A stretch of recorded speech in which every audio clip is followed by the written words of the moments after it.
Yesterday I got a call from the hospital that my wife, Andrea, 29F, met with an accident. In my 35-minute drive to the hospital, I just prayed Lord my wife be safe. I rushed to the ER to find her getting treated. I felt relieved to know she was out of danger and that it was not a life-threatening accident. The nurse handed me her phone and other belongings. I asked her if they knew how the accident happened. She said the complete details are not there yet, but they have informed the cops and they are investigating the car. The cops arrived and gave me a copy of their initial investigation. I was shocked to find that she was intoxicated, rammed into a parked car, and later derailed onto a sidewalk. Luckily she didn't drive to the other side and hit the road, otherwise, it would have been fatal. As the information about the accident unfolded, I grew suspicious. First, she was not supposed to be driving through the road where the accident happened. It was Wednesday afternoon and she was supposed to be at work and not driving 25 miles away from home. Second, why would she be drunk in the afternoon? The cops handed me the copy of the dashboard footage and it suggested that Andrea was playing loud music and rash driving. The alcohol was determined during her medical examination. I was investigated for an hour. The cops wanted to know if she was depressed or had a fight with me before she decided to get drunk and ram into a parked car. I had to show them the chats of yesterday and the day before. She texted me in the morning yesterday asking if I would come late or usual. I said usual, but if I think it's gonna be late, I'll inform. She ends it with a love you and heart emoticon. I had no phone call with her after that for the cops to think I was behind her depression or dilemma or whatever it was. They asked me what Andrea was doing in the accident location, where she was returning from. I said I had no idea. Initially, they did not believe me, but after an hour-long investigation, they let me go. They had no reason to suspect me. I was then allowed to meet Andrea. I enter her cabin and cuddle her. She was partly conscious. The first thing she asked me, "Where is my phone?" I was shocked. She was still under local anesthesia, in pain, but all she cared about was her phone. I lied that it was with the hospital authorities.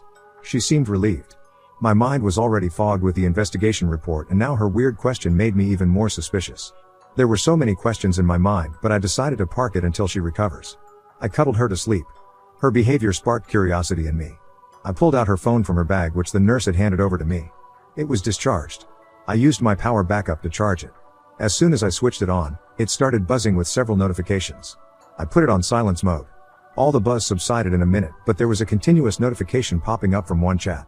I couldn't read the message from the locked screen. Then there was a call from someone saved as Corner House. This is a small eatery at the corner of our block from where we regularly order takeaways and home delivery, but why was she getting a call from that restaurant so late at night? I kept staring at the screen, contemplating whether to respond or not. There were some 5 back-to-back calls from that number with an occasional chat notification. I'm not an insecure person who goes around snooping into my wife's personal space, but the circumstantial evidence forced me to forget my morals. I unlocked her phone using her fingerprints. She was in deep sleep under medication and I spent the night, sitting by her bed and uncovering my failed marriage. As I suspected, the chat notifications were from the same contact that she had saved as Corner House. Evidently, she had saved someone else's number with that restaurant name to safeguard herself if I ever happened to see the call or chat notification. If we were at home and I saw a call coming from Corner House, I would have suspected nothing. It came out that Andrea had been cheating on me for over 6 months or more. I checked AP's number on my phone, but he was not on my contact list. I looked it up on a caller app and found his name to be Kevin. I know no one with such a name. It's difficult to determine when it actually started. The chat history was backed up until 6 months back, so I'm guessing it is at least 6 months old, if not more.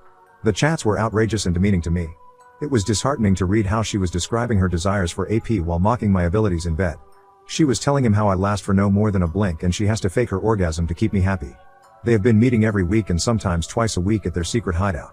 She met with an accident when she was returning from her fucking session, and that explains why she was asking about her phone, and that's why she was drunk. Knowing Andrea, I understood that they had sex because she likes to have it when drunk.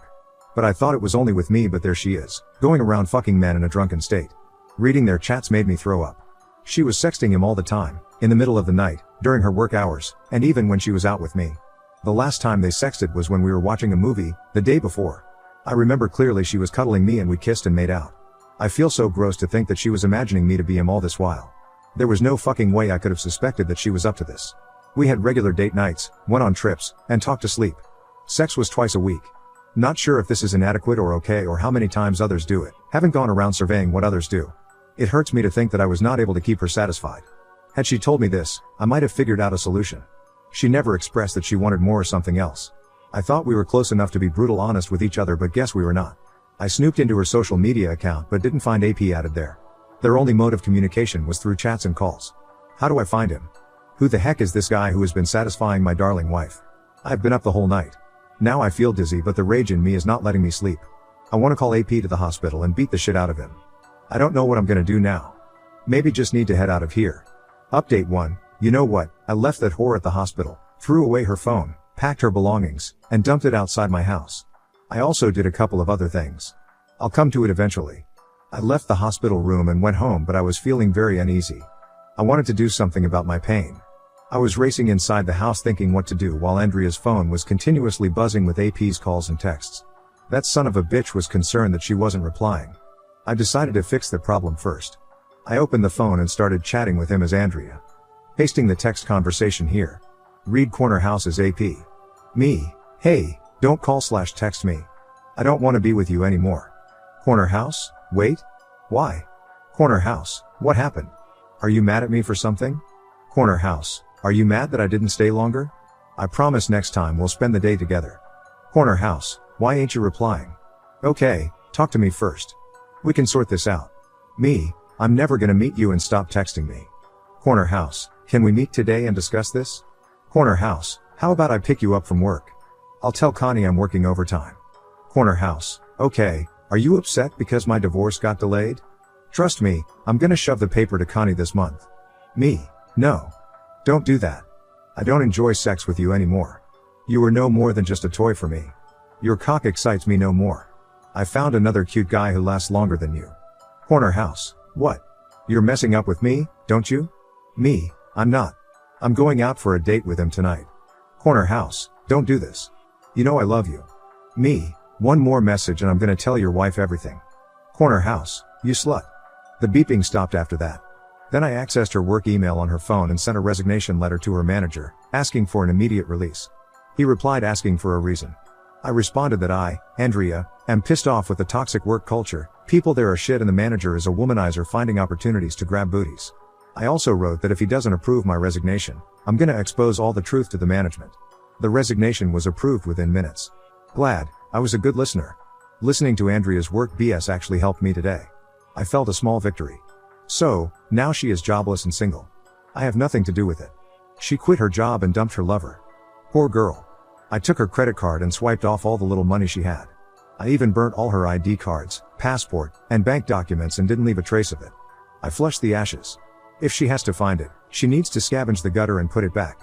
One victory after another. It would take her months if not years to get a copy of these documents from the government authorities. She would be on cast for at least 2 months. She can't go running to government offices to get these documents even if she finds out they are missing. She's gonna face the first blow today when she wakes up from her slumber sleep of anesthesia. I'm gone from the hospital. She doesn't have her phone. No one in her family or friends knows that she's in hospital. She doesn't have her insurance details with her. I'm not saying she would be stuck at the hospital for ages. No, but she would have to struggle for every bit of it. She has no card/money to pay the hospital bills. Even if she manages to contact her insurance provider, she has no ID with her. She might take the authorities' help to call her parents or friends, but that's not gonna be easy. Her parents live 5 hours apart. Let's see how her friends are gonna help. After having a satisfactory smile pulling this off, I packed her clothes, accessories, and other belongings and kept them outside the house. While I was in the middle of this, I got a call from the hospital. The doctor wanted me there to discuss the discharge formalities. I asked when are gonna discharge her. They said tomorrow. I said I'd be there tomorrow, right now stuck with other stuff. They said it would delay the process and they might keep her admitted for another day. I said sure, we can handle 1 extra day's charge. Good for her. After a couple of hours, I again got a call from the hospital. This time it was Andrea asking me to come. I said, sure baby, I came home for a shower. We'll be there in an hour. Then, I called up the hospital authorities, strictly instructing them not to let Andrea call anyone. My fragile little sweetheart needs rest. They assured they would oblige and would inform the duty nurse about it. Bam. Throughout the day, I got 4 calls from the duty nurse that Andrea was asking me to visit her and that she was getting restless. Initially, I thought of ghosting them or telling them I'm not gonna come, but that would have made her switch to other people for help. So instead of that, I kept buying time and left her hanging.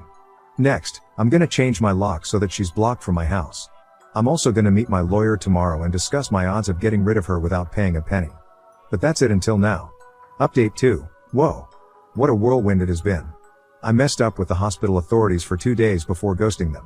They called me to clear the discharge formalities and take her home, and I kept borrowing time that I was out of town. Andrea got suspicious of my actions. Her phone was missing. I had told her that it was with the nurse, but the nurse would have informed her by now that it was with me. She would have added up the math and understood that I had discovered the truth. The other reason was that I had never neglected her. She knew that if not for any major reason, I could not abandon her in this state when she was in hospital recovering from an accident. I played around for 2 days before ghosting them. But before that, I had collected all the evidence of Andrea's cheating from her phone and kept my lawyer in confidence. This was to safeguard myself if the hospital got the cops involved. Andrea called up her parents when she realized that things have screwed up. Her parents arrived at my door, yelling at me that I abandoned her daughter to die at the hospital and informed no one about it. I let them vent out before I showed them the texts where their daughter was flaunting her sexuality with another man and watched them mellow down. They were like, "Oh, we are sorry for what she has done, but this is not the time for revenge. She needs you now. You took a holy vow that you would take care of your wife in sickness." What? Didn't she take a vow too that she would not seek any other men apart from me? What happened to her vow? Right, she has shoved it on her ass, so I'm gonna do the same. Vows my $1. They got infuriated by my words and stood up to leave, threatening to drag me to the court. I said, "On your way, take her thrash away from here. My house has no place for her and her filthy stuff." They cursed me and took her belongings with them. I'm guessing they have taken Andrea with them until she recovers. As per the latest update by my lawyer, the divorce paper will reach her in a week. We are gonna use her infidelity to get rid of her. Using her chat conversation, my lawyer has also made a case that she was plotting with AP to divorce and rip me off financially, and I did everything to safeguard myself and not to harm her. So far, so good. Waiting for the divorce papers to be served.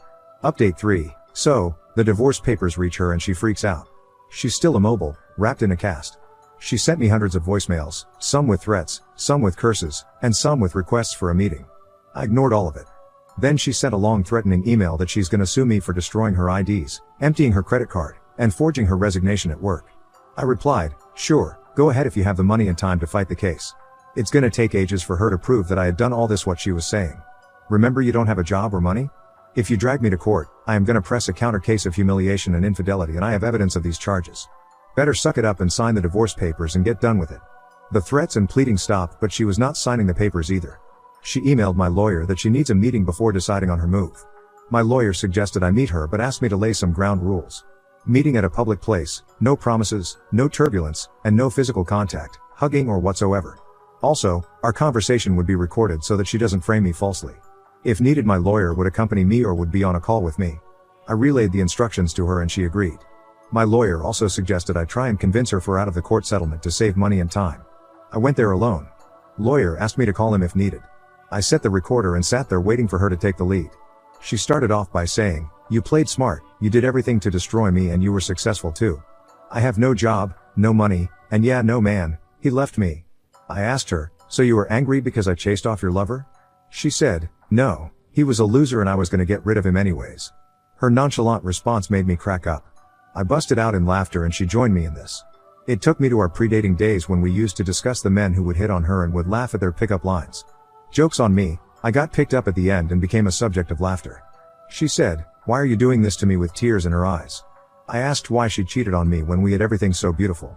She had no answer. She said it was just for fun and it didn't mean anything. She was just fooling around with AP and called him a simp man. I said, "Well, I guess I'm a simp for sitting here with you and talking to you after you went sleeping with another man behind my back." She said, "Oh, come on, let's move on from this." I said, "I am being civil with you, but this doesn't mean I'm gonna have you back in my life. I'm never gonna forgive you. You hurt me and it was a sheer betrayal. You mocked me and discussed our sex life with your AP. You even said that my small dick went halfway into you and I didn't satisfy you." Tears welled up in my eyes as I said this. This was nothing short of a humiliation for me. She held my hands, cried, and apologized. I shrugged off her hands and yelled, "No touching, stay away from me." She pulled back herself. I wiped my face and said that even if I forgive her, I cannot stop thinking that she was taking our sex life outside our house and mocking me. Whenever I would kiss her or have sex with her, I would always think I'm not enough. Not only her, now I don't think I would ever be confident with any other woman. I would always think, what if she thinks the same as Andrea? What if I'm really not enough? She was again crying and said, "I didn't mean any of those things I said to AP. I said it only to take him in confidence. You are enough. You kept me happy. I was a fool to get distracted and cheat on you, but I promise, I never loved AP but you. I never thought of leaving you. Please, trust me," I said. "Trust you? Never." She pestered me, assuring that she would be loyal and would never lay her eyes on anyone but me. I said, "Didn't you take this vow at the altar, yet you slept with another man?" She was left with no choice but to sign the papers. She said okay and pulled out the papers from her bag and signed them with shivering hands. She looked at me with teary eyes while handing over the papers. I was also in tears. All my rage was now flowing out as pain. Everything is over now. We have known each other for more than a decade. To ease the situation, I asked, so would you be running back to AP now? She laughed and said, no, he doesn't want me anymore. He doesn't want to listen that it was you.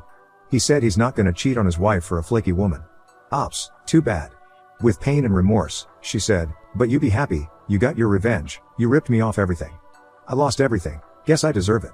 We left after that. No hugs, no goodbyes. I just stood up and left. While driving back home, I was contemplating my actions. Did I go too far? Was I wrong in doing what I did? If not, then why don't I feel content after pulling off my revenge so precisely? I don't know. It's too soon to say anything. Need to soak the reality that I'm divorced now. Gosh. I was a happily married man until a few months back and now I'm divorced.